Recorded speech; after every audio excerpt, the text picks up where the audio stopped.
تو ہمیں یاد رکھنا چاہیے کہ جب حضرت عمر رضی اللہ تعالیٰ عنہ کے زمانے میں سن 15 ہجری میں فلسطین کو فتح کیا گیا، جس میں سب سے بڑا کارنامہ حضرت ابو عبیدہ ابن الجراح رضی اللہ تعالیٰ عنہ کا تھا، اور حضرت عمر کے سلسلے میں عیسائیوں نے یہ درخواست کی تھی حضرت ابو عبیدہ سے کہ آپ اپنے امیر المومنین کو بلائیے، ہم انہی کے ہاتھ میں چابیاں دے دیں گے۔ تو حضرت عمر مدینہ منورہ سے تشریف لے گئے تھے اور انہیں چابیاں دی گئیں، اور حضرت عمر نے جس طرح امن و سلامتی کا عملی درس دیا ہے کہ جس وقت کلیسا میں تھے اور ظہر کا وقت آ گیا تھا اور پادریوں نے کہا کہ نماز آپ یہاں پڑھ لیں، تو فرمایا کہ یہاں نماز پڑھ لوں گا تو تمہارا کلیسا چھن نہ جائے، کہیں اس کو لوگ زبردستی مسجد نہ بنا لیں، اس لیے جہاں مسجد اقصیٰ تھی میں وہاں نماز پڑھوں گا۔ باہر جہاں کوڑا پڑا ہوا تھا فرمایا کہ یہ جگہ تھی، وہاں صفائی کی گئی، خود وہ صفائی میں شریک ہوئے، دھلائی کی گئی، پھر حضرت عمر نے ظہر کی نماز وہاں پڑھی، اور اس کے بعد ایک جو معاہدہ ہوا، اس معاہدے میں جو حضرت عمر نے گویا ان کے ساتھ معاملہ کیا وہ ایسا سلامتی کا اور امن کا اور عطا اور نوازش کا تھا کہ جس کی کوئی مثال نہیں ملتی کہ فاتح قوم اس طرح مفتوح قوم کو سویلین رائٹس دے، ہیومن رائٹس دے، اور پرسن اللہ ان کا منظور کرے، ان کو پورے اختیارات دیے گئے، اور یہ کہ ان کا کلیسا محفوظ رکھا جائے گا، ان کی مذہبی جو رسومات ہیں وہ محفوظ رکھی جائیں گی۔ تو اسلام نے ہر جگہ یہی کیا ہے، اور اس کی وجہ یہ ہے کہ جو تعلیمات ہیں اللہ و رسول کی وہ یہی ہے کہ اسلام تو امن و سلامتی کا پیغمبر ہے، اور وہ صرف ظالموں کے ہاتھوں سے اور ان کے شکنجوں سے عوام کو آزاد کرنے کے لیے برپا کیا گیا ہے، جس کی سب سے بڑی دلیل یہ ہے کہ اگر اسلام میں زور زبردستی ہوتی تو عوام اس کو بحیثیت مذہب کے قبول نہ کرتے، لیکن جہاں مسلمان گئے، عراق میں، سیریا میں، ایران میں، افغانستان میں، ازبکستان میں، اور ادھر ایجپٹ سے لے کر مراکو تک، وہاں 100% لوگ مسلمان ہوئے، جس کا مطلب یہ ہے کہ لوگوں نے یہ محسوس کیا کہ یہ ظالموں کو ہٹا رہے ہیں اور ہمیں آزادی دینے کے لیے آئے ہیں، یہ بات سب نے محسوس کی، اس لیے 100% لوگ اسلام میں داخل ہوئے۔ تو جہاں تک فلسطین کا تعلق ہے اس کو فتح کیا گیا۔ پھر جو ٹکراؤ تھا فلسطین کی سرزمین کا وہ مسلمانوں اور عیسائیوں کا تھا۔ مسلمانوں نے عیسائیوں سے چارج لیا تھا، اور چارج بھی پرامن طریقے پر لیا تھا، اور پھر ایک وقت ایسا آیا 5ویں صدی کے اختتام پر 492 کے قریب کہ جب مسلمانوں کی خانہ جنگیوں اور انتشار کی وجہ سے صلیبیوں نے اسے چھین لیا، اور تقریباً 585 تک پھر وہ ان کے ہاتھ میں رہا، اور اس کے بعد پھر مسلمانوں نے یعنی صلاح الدین ایوبی کی قیادت میں بیت المقدس کو واپس لیا۔ تو یہ مسلمانوں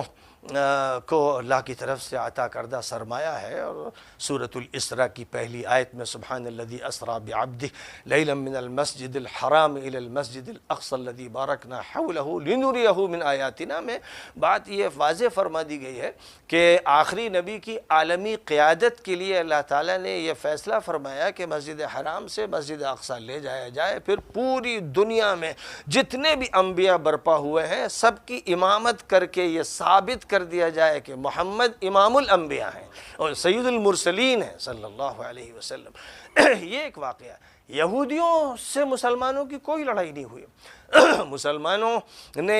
ہمیشہ یہودیوں کو پناہ دی ہے، اسپین میں انہوں نے پناہ دی ہے، ٹرکی میں انہوں نے پناہ دی ہے، تمام ملکوں میں ان کو پناہ دی ہے۔ نبی پاک علیہ السلام نے مدینہ منورہ میں پناہ دی، حقوق دیے، ہر طرح کی راحت فراہم کی، اور یہ شرط تھی کہ غداری نہ کریں۔ جب غداری کی بنو قینقاع نے تو ان کو نکالا گیا، جب غداری کی بنو نذیر نے تو ان کو نکالا گیا، جب غداری کی بنو قریظہ نے تو ان کو سزا دی گئی، اور تورات کے مطابق سزا دی گئی۔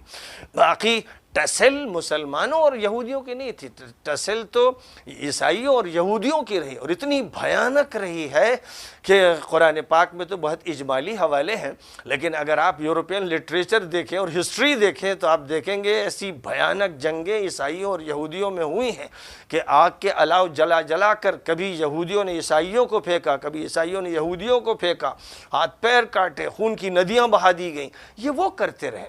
اور حضرت عیسیٰ سے پہلے بخت نصر نے جو عراق کا حاکم تھا 585 قبل مسیح میں جو حملہ کیا تھا، اس زمانے میں اس نے یہودیوں کے تتر بتر کر دیا اور جو مسجد تھی اسے توڑ دیا، تورات کے سارے نسخے جلا دیے۔ ایک یہ واقعہ پیش آیا تھا جو بڑا واقعہ ہے۔ دوسرا واقعہ سن 70 عیسوی میں پیش آیا جب ٹائٹس نے عیسائیوں کا پارٹ لیتے ہوئے یہودیوں کو مارا، بری طرح مارا، یعنی قتل عام کیا گیا۔ یہ دو بڑے واقعات ہیں۔ اس کے بعد پورے یورپ کی تاریخ پڑھیے تو ہر ملک سے، جو یورپ میں ممالک ہیں ان میں سے ہر ملک سے قتل عام یہودیوں کا کر کے نکالا گیا ہے۔ آخری مثال ہٹلر کی ہے جرمنی میں، جس نے ان کو بڑی تعداد میں مارا۔ مسلمانوں نے ہمیشہ ان کے ساتھ جو معاملہ کیا، رحم دلی کا کیا، ہمدردی کا کیا، انسانی حقوق کو ملحوظ رکھا، اور بالخصوص اسپین سے جو لوگ نکالے گئے اور وہ ترکی میں آ کر آباد ہو گئے تو ترکی حکومت نے ان کو تحفظ عطا کیا۔ اب کیسی عجیب بات ہے، کتنے غدار، کیسے بدعہد، کیسے خائن ہیں۔ اور کیوں نہ ہوں جب حضرت موسیٰ کو انہوں نے ستایا اور بچڑے کی پوجا کی، اور حضرت موسیٰ نے فرمایا کہ اللہ کا حکم ہے کہ جو بھی شریک تھے اس بچڑے کی پوجا میں انہیں ذبح کر دیا جائے۔ تورات کہتی اور تلمود کہتی کہ 3000 یہودیوں کو حضرت موسیٰ نے انہی کے بھائیوں کے ذریعے ذبح کروایا جزیرہ نما سینا میں۔ یہ تاریخ ہے ان کی، اور تلمود اور تورات میں بے شمار قصے بیان کیے گئے ہیں ان پر عذاب الہی کے۔ تو ایسی قوم جس پر عذاب آتا رہا، اور قرآن صرف نہیں کہتا ہے، تورات کہتی، تلمود کہتی، اور بعد کی پوری تاریخ کہتی۔ مسلمان ان کو تحفظ دیتے رہے۔ اب ظاہر ہے کہ ان کو یہ چاہیے تھا کہ وہ مسلمانوں کی رعایت رکھتے، حق ان کا ادا کرتے، کسی فلسطینی کو نہ چھیڑتے، ناجائز جگہ پر نہ آتے، لیکن وہ بڑا منحوس تھا برطانیہ کا وزیر خارجہ بلفور اور ادھر روس کا لینن، جنہوں نے یہ طے کیا کہ ہم یہودیوں کو فلسطین میں آباد کریں گے۔ ارے تم ہوتے کون ہو؟ تمہیں کس نے یہ اختیار دیا؟ تم 1 انچ زمین کے مالک نہیں فلسطین کے، تو تم کسی غیر کو لا کر فلسطینیوں کو نکال کر ان کا قتل عام کر کے کیسے بسا دو گے؟ لیکن برطانیہ کے جرائم سے بھری تاریخ سے ہم ہندوستانی خوب واقف ہیں۔ لاکھوں انسانوں کو یہاں ذبح کیا گیا ہے۔ یہی برطانوی تھے جنہوں نے 50,000 علماء کو دلی سے مراد آباد تک ہر درخت پر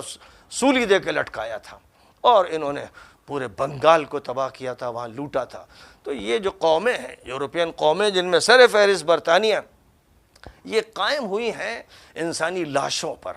اور ایسا لگتا تھا ان کی جنگوں کے دوران کہ آدم خور بھیڑیے نکل آئے ہیں جو انسانوں کا خون چوس لینا چاہتے ہیں۔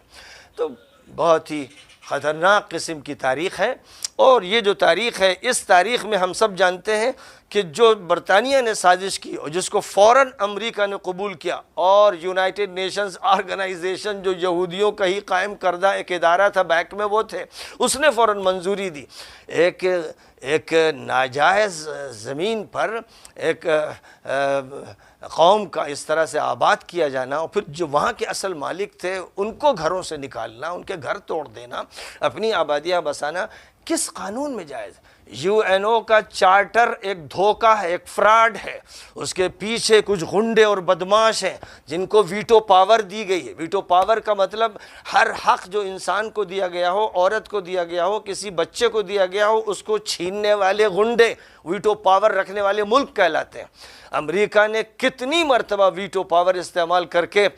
فلسطینیوں پر ظلم کو موقع فراہم کیا، اور پوری دنیا میں، کبھی ویتنام میں، کبھی صومالیہ میں، کبھی افغانستان میں، کبھی عراق میں، کبھی سیریا میں، کبھی لیبیا میں، کبھی یمن میں، ظلم میں جو سب سے زیادہ شریک رہا ہے وہ امریکہ ہے، اور امریکہ کے ساتھ برطانیہ۔ اس اعتبار سے یاد رکھنا چاہیے کہ اسرائیلی حکومت ناجائز ہے، ان کا کوئی نہ تاریخی حق ہے نہ مذہبی حق ہے، اور مسلمانوں نے ان کے ساتھ جو معاملہ ہر دور میں اکرام کا کیا اور حقوق کی ادائیگی کا کیا، کاش کہ وہ یہ سبق پڑھتے کہ ہمیں بھی ان کے ساتھ یہ معاملہ کرنا چاہیے، نہ ان کی زمین ہمیں چھیننی چاہیے، اور نہ ہمیں کسی ایسی ناجائز حکومت کو قائم کرنا چاہیے۔ یہودیوں میں جو ربائی کہلاتے ہیں، عام طور پر کالا کوٹ اور کالی پینٹ پہنتے ہیں اور کالا ہیٹ پہنتے ہیں، اور 2 لٹیں وہ لٹکاتے ہیں، یعنی ان کے ہاں یہ روایت ہے کہ حضرت موسیٰ کی سنت ہے، اور داڑھی رکھتے ہیں سب کے سب پابندی سے۔ یہ اسرائیل کی حکومت کو حرام کہتے ہیں، اور یہ کہتے ہیں خدا کی لعنت ہے اسرائیل، اور جب تک کہ ان کے نزدیک جب تک کہ مسیح نہ آ جائیں، ان کے مسیح نہ آ جائیں، اس وقت تک حکومت کا قیام حرام قرار دیا گیا ہے تورات میں اور تلمود میں۔ اس لیے یہ زائنسٹ ہیں، یہ بدماش و مجرم اور خبیث لوگ ہیں، وہ یہودی کہتے ہیں، جو امریکہ میں ہیں، برطانیہ میں ہیں، خود اسرائیل میں ہیں، وہ احتجاج کرتے ہیں، یعنی فلسطینیوں کے ساتھ کھڑے ہو جاتے ہیں۔ تو حق بالکل واضح ہے اور ایک ناحق حکومت قائم ہے، اور پھر جو جرائم اس کے ہیں، جس طرح وہ ظلم کرتے ہیں اور عمارتوں کو اور ان کی چھتوں کو وہاں رہنے والے بچوں، بوڑھوں، عورتوں پر گرا دیتے ہیں، ظاہر ہے کہ آدم خور بھیڑیے یہ کر سکتے ہیں، بلکہ وہ بھی نہیں کر سکتے۔ یہ تو ایک ایسی خونی تاریخ ہے جس کو لکھنے کا کام صرف یہودیوں نے کیا ہے، اور اس میں UNO، امریکہ اور برطانیہ، خاص طور پر فرانس وغیرہ دیگر ممالک بھی اس میں شامل ہیں۔ اس لیے جب ان کی طرف سے انسانی حقوق کی بات کی جائے، یا حقوق نسواں کی، یا حقوق اطفال کی، اور ان کے دن منائے جائیں، تو سمجھ لینا چاہیے کہ ابلیسی چالیں ہیں، کبھی دنیا کو دھوکے میں نہیں آنا چاہیے اور کبھی ان کی اصطلاحات استعمال نہیں کرنی چاہیے۔ بہرحال اس موقع پر بہت ہی کم وقت میں نے چند نکات کی طرف اشارہ کیا ہے، اور ان کی حیثیت صرف عنوانات کی ہے، ہر عنوان کے تحت ایک مستقل تقریر کی جا سکتی ہے۔ اس وقت میں اسی پر اکتفا کرتا ہوں۔ وآخر دعوانا ان الحمد للہ رب